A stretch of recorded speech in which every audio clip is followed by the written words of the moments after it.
You're listening to a Brain Stew Fresh Fright Review.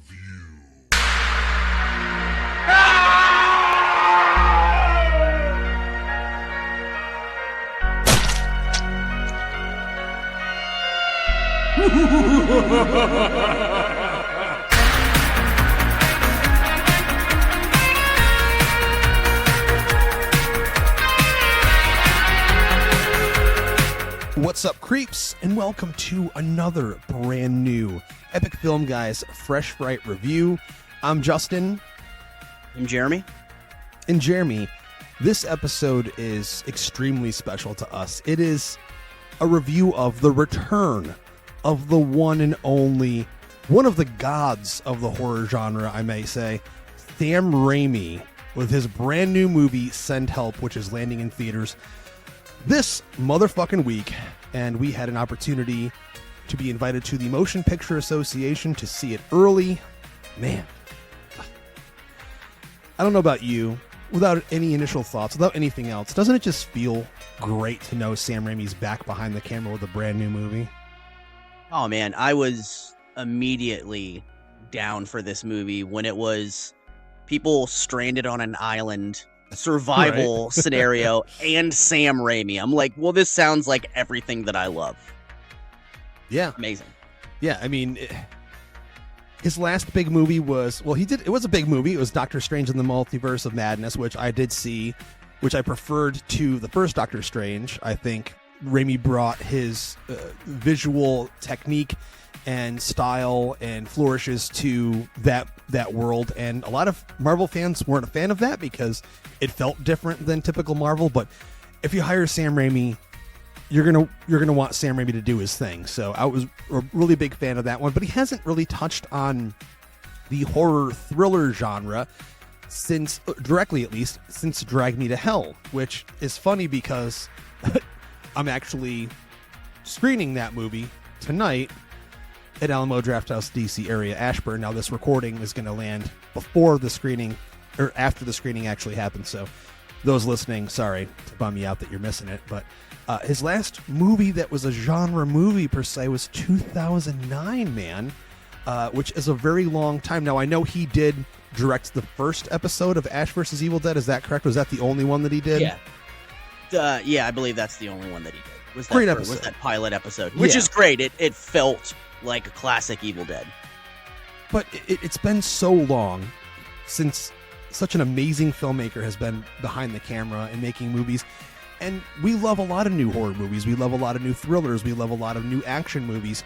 But I really think that there's something specifically unique to Sam Raimi's take on how to make movies that is just sorely missing today. And it was just great to see what he was going to do leading up to this. I could tell from the trailer, it looked like a lot of fun. It looked like Misery mixed with Castaway, mixed with Sam Raimi doing his wild-ass fucking shit. Which, for those that are uninitiated, right off the bat, we're going to go full spoiler on this thing. So if you don't want to be ruined of the entire movie, wait, go see the movie. And go see the fucking movie anyway. Even if you're like, these guys suck, I don't want to listen to this review, and you're hearing up to this point, go see the movie. It's a brand new Sam Raimi movie, written by writers Shannon and Swift, who wrote Freddy vs. Jason, who wrote the 13th remake. It's about an employee and her insufferable boss becoming stranded on a deserted island, the only survivors of a plane crash. And there they must overcome past grievances and work together to survive. But the question is, will they make it out alive? It actually reminds me of like an old 1990s tagline, kind of like that little bit there. But yeah, like I said, right off the bat, we were both really excited. I can't even imagine a single person that loves horror movies that wouldn't be excited for a new Sam Raimi movie. I mean, maybe BluBrry, who didn't get to go because he was in New York City, and who also hates Evil Dead 2 for some fucking crazy reason. I have no idea why. Motherfucker. We miss you, Ratty. But yeah, he was going to come, but he was on a trip to New York City. He got to hang out. New York City. He got to, remember those? Pace peconi sauce. We're aging ourselves like a motherfucker right there. Got some real salsa made in Texas. I did my best Billy Bob Thornton there for you. So right off the bat, man, I think we could kind of tell from the trailer this looked like it was gearing more towards dark comedy / thriller than straight horror. But right off the bat, let's go right for it, man. What are your initial thoughts on Sent Help? Um, my initial thoughts as far as like what like my anticipation before the movie, or my initial thoughts of like after the movie. After seeing it, because like I said a few moments ago, we were pumped, man. I'm on board for, dude. If Sam Raimi was making a romantic fucking comedy, I'd be there opening night. It doesn't even matter what he's doing. I mean, I traveled all the way to Texas to meet him at his first ever convention appearance. Yeah, so man. I'm a Raimi fan through and through, so I was definitely not going to miss this one. My initial thoughts is that this movie is a ton of fun, man. Like it, you know, from the trailers and everything, you can't really tell how dark or how gritty or how horror centric this movie could become. And it's not a horror film. Like, I mean, there's a couple scenes that it's like, all right, this is classic horror vibe Sam Raimi, but like realistically, this is not a horror movie. It's more of a dark comedy, dark comedic thriller, if you will, survival thriller. Sure. But yeah, man, I had a blast with this one. I didn't walk out of the movie theater going, holy fuck, this blew my mind. But I still really, really, really enjoyed it and had a great time with it. So like, what about you? What was your initial thoughts?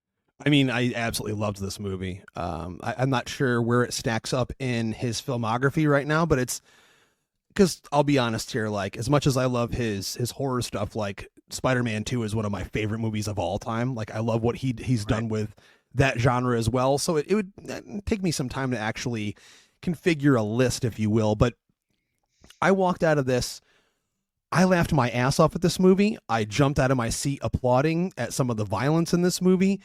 And I just had a wonderful experience. And on top of that, I liked the cast. I love Rachel McAdams. I think she's extremely underrated. Now, I know in the fan world, she's done her cult classic movies, of course.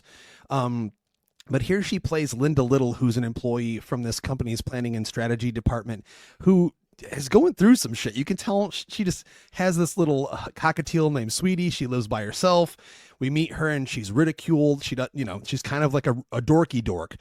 In today's day and age, in 2026, Jeremy, I guess I could call us both nerds, right? We're nerds, but we're kind of cool nerds. We're not like nerdy nerds, And there's a scene in this movie where she's eating a tuna fish sandwich and she goes to shake her boss's hand after she wipes her mouth with, her hand with tuna fish on it. And then like it goes onto his hand. It's like kind of fucking gross. Yes. You know who she reminds me of in this movie? And I've been trying to place it and I just figured it out. And it's something that's right up your alley. She reminds me of Selena Kyle from Batman Returns, like before she becomes Catwoman. Absolutely. Like that kind of vibe, like that enthusiastic, eager workhorse, like just wants to please her boss, nerdy. She lives alone, dork. She lives alone. She's got pets that like basically are the only people that she talks to. Very, very similar vibe. Rachel McAdams, man, a lot of times in these movies where they take beautiful people and then they try to like make them nerdy or make them not as attractive. Yeah. Usually it doesn't work. They actually very much excelled in doing that in this movie. They kind of made her fucking gross. Yeah, and her mannerisms in a lot of her things that make her tick, and just like her characteristics were definitely on the more gross side.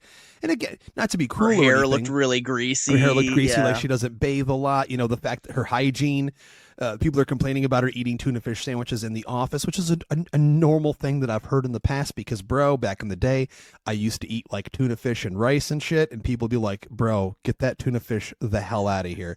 But what I was getting to is that one of the main points of my enjoyment of this movie is Rachel McAdams and her brilliant fucking performance. Now, I think that both her and Dylan O'Brien are a perfect pair in this movie. He does a wonderful job as well. But I think this is one of the best performances of her career because she does play that really quirky, dorky, nerdy, person that's all on their own and kind of in their own bubble. She just constantly watches the show Survivor. She's like addicted to that, and she's a wannabe survivalist. But then as the movie moves along, she transcends into darkness and becomes something a little bit more, shall we say, sinister. Yeah. So there's a lot of different sides to her character that I thought were really intriguing, and she really delves deep into that. And that's, of course, also with the help of Sam Raimi himself, who has always been an actor's director and knows exactly how to get what he wants out of his actors. I just think she was the perfect choice for this. But on top of that, Jeremy, we have Dylan O'Brien as Bradley Preston, who's this newly appointed CEO of the company where she works. And it's funny because in the scene where he's taking over the company, we both noticed it immediately. Who was his dad that just died? Oh yeah, it was. There's a painting of Bruce Campbell in that office that he has taken over his father's position as head of this company, the CEO. But yeah, there's a beautiful painting of Bruce Campbell on the wall behind Dylan O'Brien, and he talks about taking over for his father. So of course we know Sam Raimi had to put his boy Bruce Campbell in this movie in some shape or form. I'm pretty sure he's been in every single one. I could be wrong, but I'm pretty positive. I mean, I know he showed up in the last Doctor Strange movie as like the hot dog vendor or whatever, or pizza vent, whatever it was. It was fucking hilarious. Always great to see Bruce showing up, even if it's only just a cameo or a painting on the wall. But so, like I said, this movie starts out and Linda was promised basically to be promoted by his father. Now he's dead, and she's still expecting that promotion. She goes into his office and puts everything out on the line like, hey, I expected this. She's upset because the douchebag who's friends with Bradley, who used her earlier on to do a report for him, just got her job that she had worked so hard for. She's been there for 7 years. So when she's there, she puts herself out there and says, hey, listen, I worked for this. I deserve it. And Bradley literally tells her as bluntly as possible all these things about her that he's basically putting her down, how she looks, how she acts, how she smells, so but he challenges her.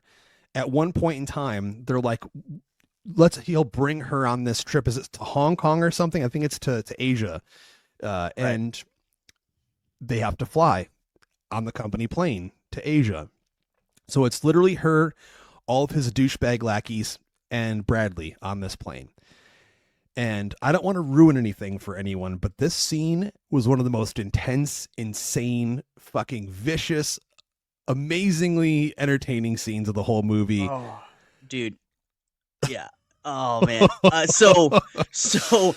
Oh man, the scene on the plane. I'm just gonna say this: the scene on the plane where they find a video of Linda, and it's a group of people actively like making fun of her in this video. Like, dude, for me, it brought me back to a memory of, I used to manage grocery stores back in the day, and there was a guy that worked for me that people found out that in his spare time he was like a backyard wrestler.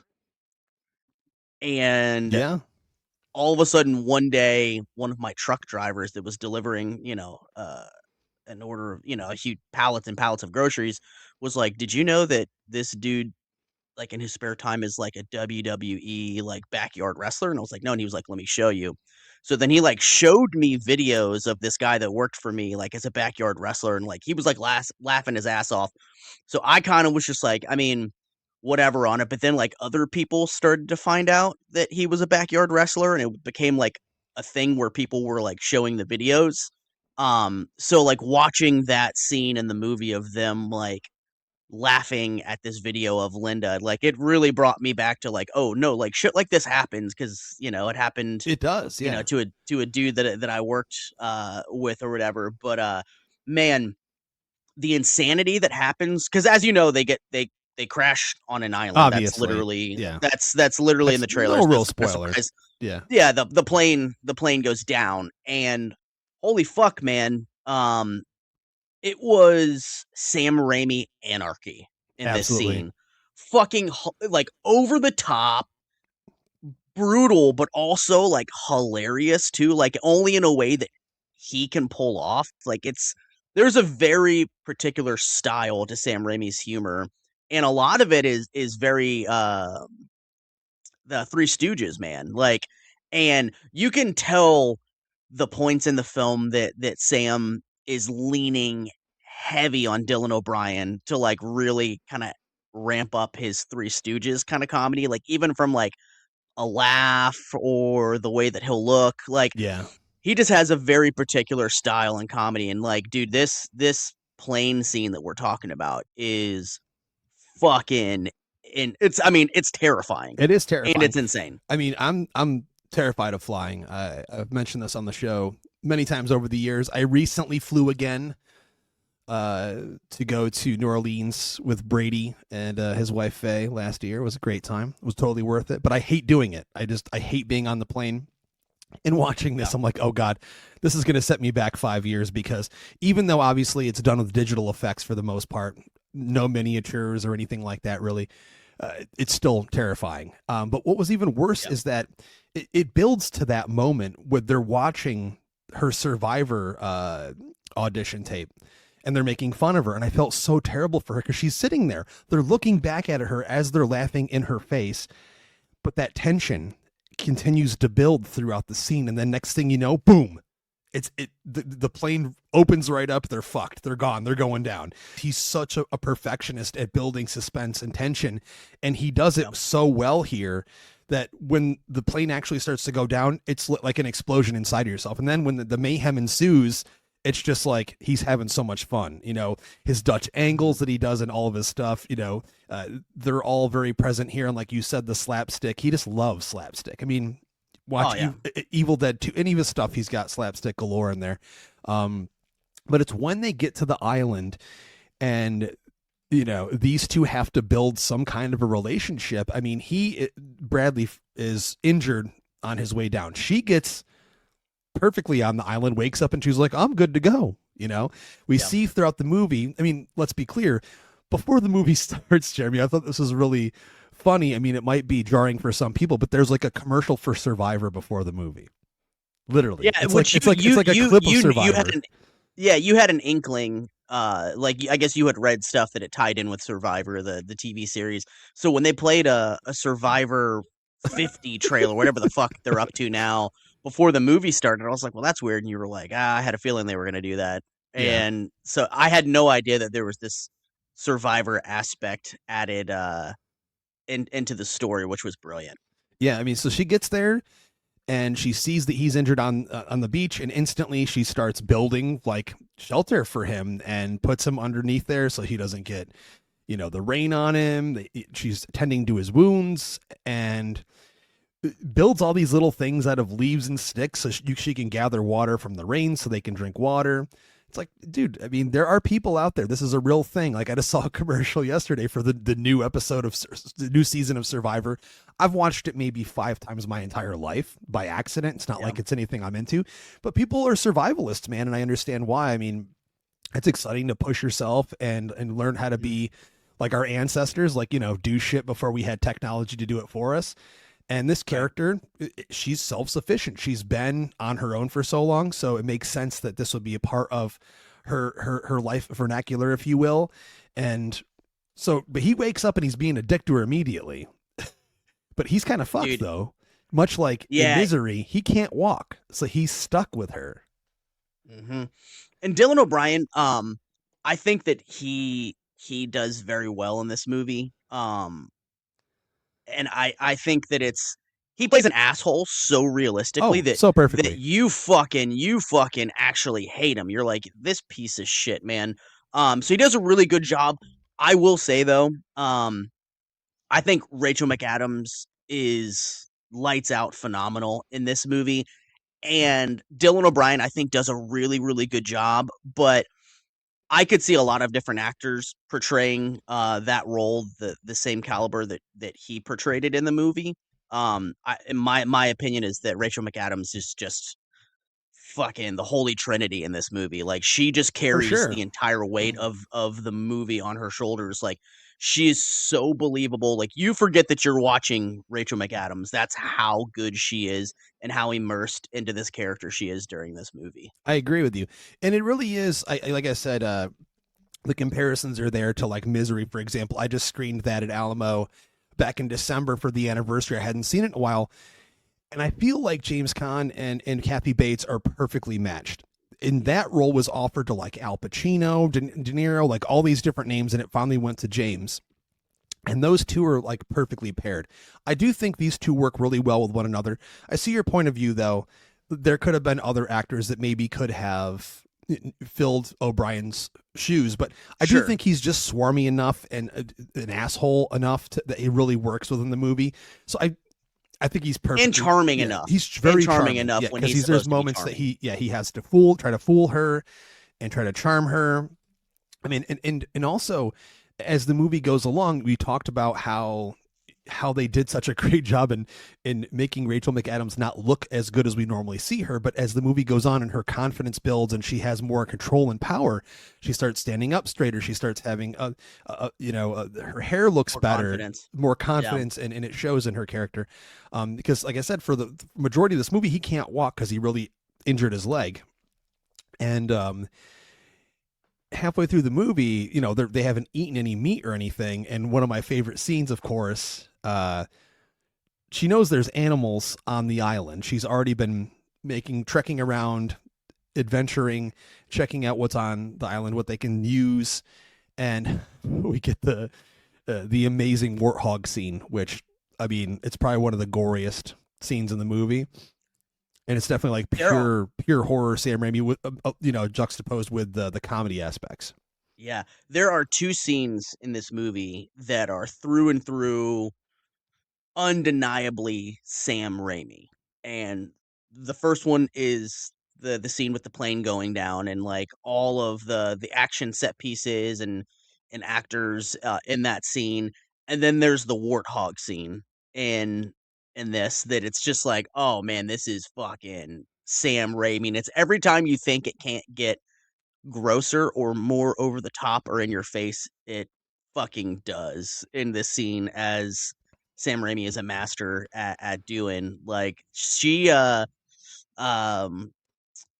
McAdams' character, Linda Little, goes out hunting this boar, and she's got this spear, and it just progressively gets more and more disgusting and bloody and snotty. And there's a couple times where you think the warthog is dead, only for it to pop back up and get more in her face, which is a lot of times we're seeing it through the POV of like, now this warthog's like in our face as the audience, and it's just disgusting, dude. Blood and snot, grossness, man. Fucking amazing. There's a lot of gross stuff in this movie, and I saw some people actually commenting on your Facebook post about this. If you have an issue with people eating bugs, it's not terrible, but you might want to close your eyes a couple times. I mean, there is some stuff like that in there. I mean, he definitely does his best to gross people out without going super, super over the top. I mean, some of it is a little bit on the edge there. But as the movie continues on, progressively, these characters are finding some kind of a basis to have at least a living relationship with one another. But we kind of can tell once he starts being able to walk, there's a side of the island that she doesn't want him to go on. It's like this huge mountain. You climb up the side of it. It looks very dangerous. And she always points and says, don't go down there. It's like full of like poisonous thorns and poisonous. Yeah, poisonous shit. Yeah. But to the audience member, you're in your head, you're like, dude, like you leaned over to me, you were like, I bet there's a resort over there. I was like, there might be like a Carnival cruise ship or something, because we do see at one point like a small boat going by while she's out gathering stuff, fruits and stuff. She says not yet. Like, she wasn't ready to be rescued yet, because like for her, like, she's kind of fulfilling a fantasy by being stuck on this island and resorting to like having to forage for food and water, and now she's in a position of power over someone that held power over her. So when she sees the boat initially, she could yell for help and like they could immediately be rescued, but she literally out loud says, I mean, dude, yeah, the "Not look yet. on her face Not when she yet." sees that boat, her reaction is just priceless. No fucking way, I'm the boss now. She's thriving. I mean, Yeah. she's absolutely thriving in that scenario. And again, she tried to get on the Survivor TV show and was denied. So now she's like getting to like fulfill that fantasy, which I think is great. Otherwise, it'd be a pretty short movie if they got rescued that early on. Yeah, exactly. One of my favorite scenes in the movie, Jeremy, is we're almost to engage in the third act, and she advises him that she's been making like basically what like jail booze. Like you can make fruit ferment, and within a couple days you can get some booze out of it. And they get drunk, and they have this moment of reflection with one another where they kind of let each other know who they really are. And Linda talks about how her husband was an alcoholic and super abusive, and she kind of took part in her own way in his death. He died in a car accident, and before he left, after abusing her, she gave him his last drink and handed him the keys and just let him go. Technically, she's not, you wouldn't go to jail for that or anything. It's not manslaughter. But Right. She kind of in her own way pushed him out. And he's been dead for a while, so she's been single ever since. And then, of course, Bradley mentions that, his dad, who seemed so great to everyone else, was not good to him, and his mom was super abusive to him. Mm-hmm. I'm not sure how much of that was true, or if he was just making that stuff up to get her to connect with him, but I honestly believed it. As an audience member, I thought there's always, like, she said a line that I forget it. I'm terrible with this, but it's like something about like stuff that makes a monster, like something along those lines where, monsters aren't born, they're created. And that there is a reality to that with how you're brought up, your surroundings, and how you're nurtured or not nurtured. Then of course, we get to a point where he's going to try to fool her, and then he poisons her, and she lives through it. And then he tries to escape. He builds a makeshift the boat, raft. That shitty boat. And he tries to. Yeah, he tries. He's been watching her, so he thinks he's figured out how to make a raft based off of watching her and the things that she's used as resources. So he poisons her basically and makes a break for her. He's like, I got to get the fuck off this island. Fuck that crazy bitch. He doesn't care whether she dies or not. He literally leaves her to die. And he gets on this makeshift raft, and he makes it maybe 15 feet, 20 feet into the ocean, and a wave just decimates the raft. And when he comes back and she's not dead, she just doesn't feel well, she's like, okay, well, now it's time for some revenge. She makes him believe that it's okay, I understand.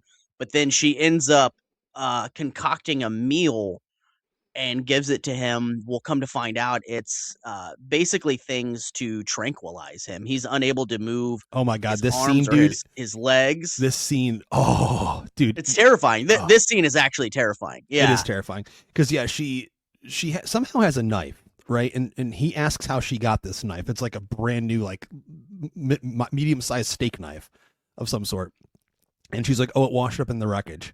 And he just gives her this weird look. But after she tranquilizes him, and he's literally in tears as he can't move or swallow or anything, and she basically acts as if she's going to fucking cut his balls off. And it's one of the most extreme, intense scenes in the movie. Any dude... He can't even look down. He's so numb that he can't even move his neck or his head to look down.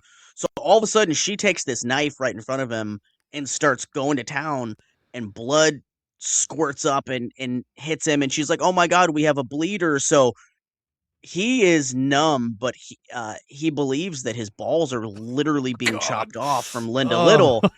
And at the last second, and us as the audience, we also are starting to be led to believe that she's actually cutting off appendages. And then when the camera pans out, she pulls like a big mouse that she had caught up, and she was like, I didn't actually touch you. Next time I'll do it for real, though, yeah. But next time I will. Just don't make me do that. And next thing you know, he snaps into place real quick, and he tries to be very helpful and apologetic to her, and like is trying to win her affection back over. But, we start to realize over time that it's all bullshit. Like, Yeah. he's basically using her, because there is a point in the movie where she's like, okay, you feel like you can do this on your own, go for it. And he tries to build his own shelter, and it's awful. That's when the scene, I think there's only one scene where somebody eats a bug in this movie, and it was this scene where he's literally starving to death. Meanwhile, she's over like there with like preparing these mangoes and bananas and stuff. mangoes and fish and like Yeah. all of these things. Like, she's eating really well, and he's starving to death. So he like has to eat a bug, and it's gross. And so there's just this power shift where she lets him know, like, I am in charge. I have the power of this situation. If you want to eat, I can feed you, but you work for me now, Yeah. which he does not like. He's not used to that to not being in control, not having that power. I like how the character is written like any generic, everyday 2026 rich boy would be CEO, that he can't do anything on his own. He likes to play golf, spend his daddy's money, and has literally no like technique or skills to take care of himself out in the wilderness if he had to. I never went to Boy Scouts, but I still know how to tie a rope and use a knife and do certain things, like just because it's our generation. And I'm not making I fun, would be fucked. But I'm pretty sure I'd be fucked in though. that scenario. I'm pretty sure. Yeah, I mean, watching Survivor will only go so far, but it's if you practice what you love and you learn all that shit for real, then it could be helpful in these situations. But we see that as she's out foraging again, and he's kind of under her rule and kind of trying to accept the situation, that his fiance Zuri is on a little tiny boat with this fisherman out there. She's been scavenging around trying to find him, and she sees Linda, and she's yelling out, and Linda's stuck. She's like, okay, you see me. I can't run away. And she makes it very clear that the search parties had already given up. So she's out there on her own looking for Bradley. And this is when she's like, will you take me to him? Will you take me to him? And dude, she knows she has to do something. She does not want to leave this island. And she knows if they're taken back to the United States and she goes back to her normal job, it's already mentioned in the dialogue earlier, like she'll be back to what she was, or she'll be fired. So she does not want to lose this opportunity. So what does she do? Basically, manslaughter, bro. Manslaughter. She kills Zuri and the boat captain that had brought Zuri to the island. Yeah. I mean, in her own way, because they start falling off this cliff, she makes them walk over an area that she knows is already super sketchy and unstable. And when they're on the end of the ledge there, she doesn't save them. And she has these visions after that where she's definitely haunted by it. She takes what she calls like a call-in day or a sick day. And it's when she has that vision of herself at night on the beach. You know what one I'm talking about? That really, Raimi's like, okay, I have to throw Evil Dead in here somewhere. So he throws straight up Evil Dead in that scene for just for the fans, dude. My only wish for that scene is that they would have gone with practical effects makeup on Zuri, because it was a CGI demon look in that nightmare. But it's like, come on, man, you're Sam Raimi, dude. Let's get some. Could you imagine if they would have done Zuri in like Deadite makeup? Oh, dude, for sure. Oh man, that would have made people go nuts. I think it still will, though. I mean, it made me go nuts. I was still excited about it. I also understand that this is 2026 Sam Raimi, so he's probably not going to play around with that stuff as much as he would have. I mean, he kind of stopped doing a lot of practical stuff in the mid 2000s, dude. I mean, he's been a full CGI guy with that technology for quite a while. Even down to the fact that we found out through our friend Kellen, who attended a screening with Sam of this movie the other night. And apparently they shot this on a banana farm in Sydney in Australia, and they CG'd it to look like a beach to some capacity. I don't know what the details are of that, but so that's the guy's been using his tools for a while. I agree with you, though. Yeah. I think for hardcore fans, they'd really love to see a practical Zuri demon zombie, but it was still cool to see because he tossed it in there. And of course, the end of the movie is an amazing, intense climax fight scene. And much to what we mentioned earlier on. Uh, we thought there might be a resort on the other end of the island, but there's a reason why and how Linda has been getting all of these amazing fruits and having water all the time to some extent. And there's a fucking huge mansion on the other side of the island, which apparently was unlocked somehow. And she just walked right in that shit.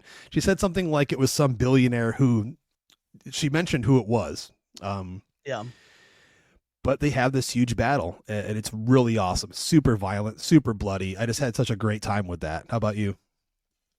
It was great.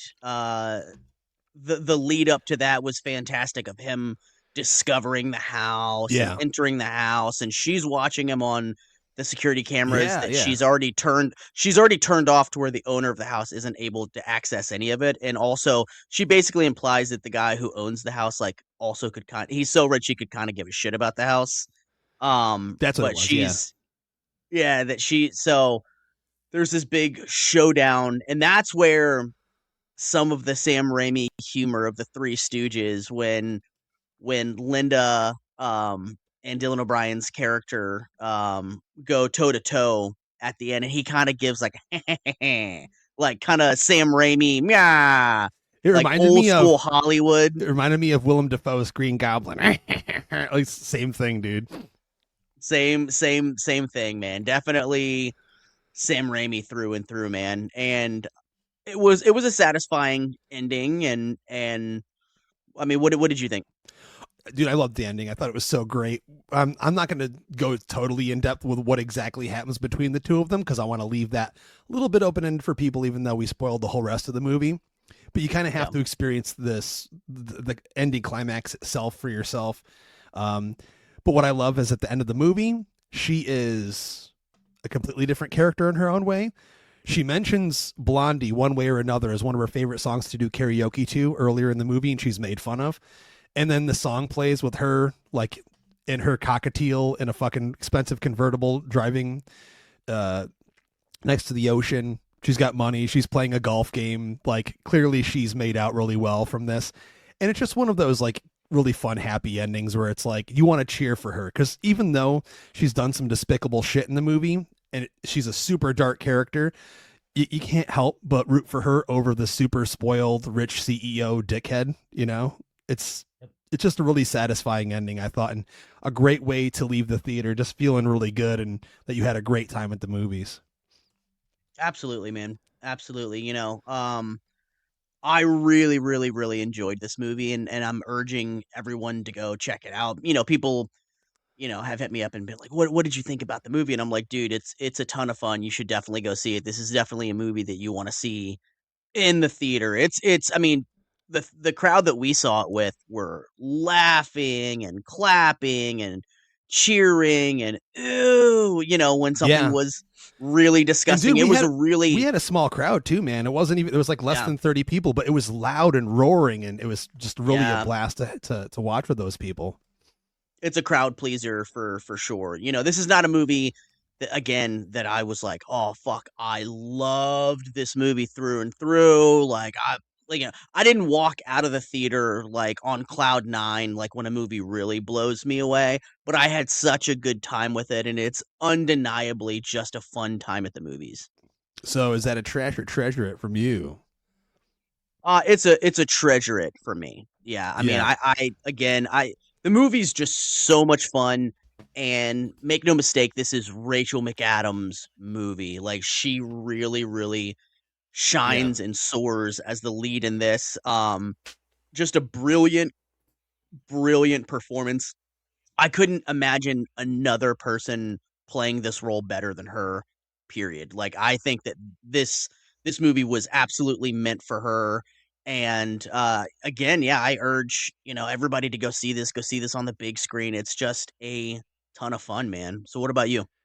It's an absolute treasure, man. Like I can't hold it up high enough. Currently, right now, with the reviews that are out there, we don't usually put much stake in Rotten Tomatoes, but just as a reference point, it's 94% fresh. I think a lot of people, I've actually not seen anybody really shit on the movie. I've seen some people say that it could have gone a little bit harder. But I think for where Sam Raimi is in his career right now, I think he went pretty fucking hard, because it's not a straight horror movie. It is more of like a dark comedy slash thriller with small horror elements. I mean, it's got Sam Raimi isms through and through and everything you'd really want from him. So I can't complain about that myself. And also, I Yeah. have to really shout out Shannon and Swift, who wrote the script for this, which had extremely witty dialogue, wrote these characters to a T, really made them interesting. Because a lot of the movie takes place, they're just on the island talking to one another. I mean, you have to make a movie interesting enough to want to pay attention to that. Yeah, cool, you have the ocean behind them and you have a cool visual. I mean, the movie's shot wonderfully, but their dialogue really kind of just took these characters and brought them to another level where they could have just been archetypal characters that are boring, and but they really Yeah. added a certain flavor to each one of them, very unique characters that on one way or the other you're gonna actually connect with them. Also, Yeah. I have to mention that this is one of the best Danny Elfman scores in a fucking long time. I loved this score so much. The score was great. I know that he is a massive Bernard Herrmann fan, and that's always been a huge influence on him.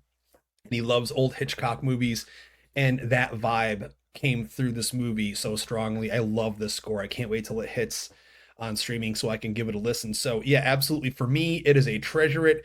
Go see this movie. It's Send Help. It's a Sam Raimi movie. It's new. It's landing in theaters. Don't let something happen to Send Help. Don't let what happened to 28 years later, The Bone Temple, happen to Send Help.